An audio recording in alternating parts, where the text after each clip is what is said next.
भैया बड़े ठाकुर जी आ गए। स्वागत है ठाकुर साहब।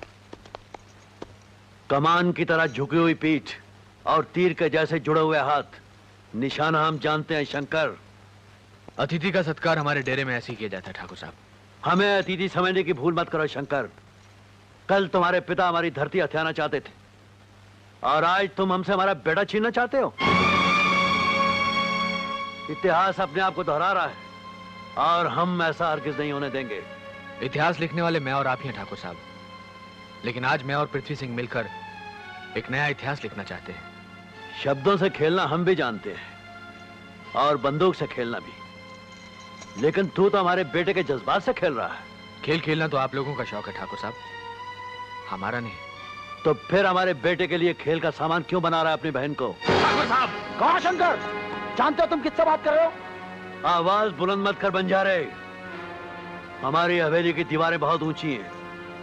तू अपनी बहन की सीढ़ी बनाकर हमारी हवेली में प्रवेश करने की कोशिश मत कर। तो अपने बेटे को हवेली की दीवारों के पीछे बंद करके रख ठाकुर, कहीं वो हमारे डेरे में आकर बंजारा ना बन जाए। अपनी औकात में रह बंजारे। पृथ्वी में एक ठाकुर का खून है, हमारा खून है। अगर तूने अपनी बहन की शादी पृथ्वी से की तो तेरे सारे डेरे को जलाकर राख कर दूंगा।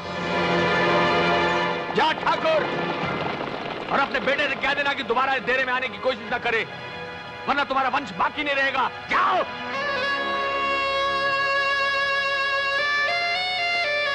जितना रोना है उतना रो ले तारा। आज के बाद मैं तुम्हारे आंसू देखना नहीं चाहता।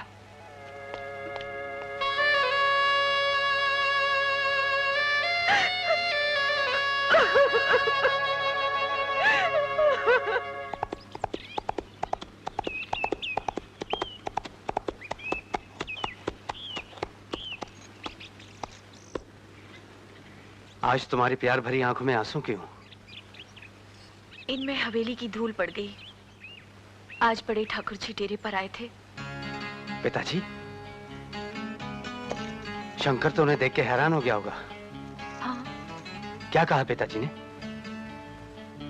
उन्होंने भैया से कहा कि हमारी हवेली की दीवारें बहुत ऊंची हैं। तुम अपनी बहन की सीढ़ी लगाकर उसमें प्रवेश करने की कोशिश मत करो। इसका मतलब यह हुआ तारा कि मुझे तुम्हें हवेली की ऊंची दीवारों की दुनिया से दूर ले जाना पड़ेगा। नहीं, इसका मतलब यह हुआ कि तारा और शंकर के दिल में तुम्हारे लिए कोई जगह नहीं है। शंकर? सरदार गोरा शंकर को ठाकुर पृथ्वी सिंह, देखते नहीं तुम्हारे और हमारे बीच में तुम्हारी हवेली की ऊंची दीवारें खड़ी हैं। मेरा दिल हवेली की ऊंची दीवारों से बाहर है शंकर। तारा मेरी है और इससे मुझे कोई अलग नहीं कर सकता, ना पिताजी ना तुम। तारा, तेरे और पृथ्वी सिंह के बीच में तेरा भाई खड़ा है। इसके पास जाने के लिए तुझे मेरी लाश के ऊपर से गुजरना पड़ेगा। तारा, ये रही तुम्हारी दोस्ती, लौटा रहा हूं। मैं तारा को अपने साथ ले जा रहा हूं। तुम चाहो तो यह कटार जो हमारी दोस्ती की निशानी है, इसे मेरे सीने में उतार कर मुझे रोक लो। आओ तारा।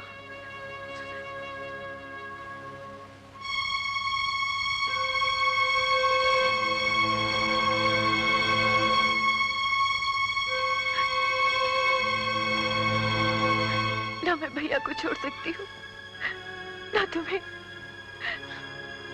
तो ठीक है, मैं बंजारा बन जाता हूँ। ये नहीं हो सकता। क्यों नहीं हो सकता? जो तुमने बंजारों की पगड़ी बांध ली तो तुम्हारा अहंकारी बाप हम में से किसी को जिंदा नहीं छोड़ेगा। मैं तो न मरने से डरता हूं न मारने से, लेकिन क्या तुम इस लहू की नदी में स्नान कर सकोगे?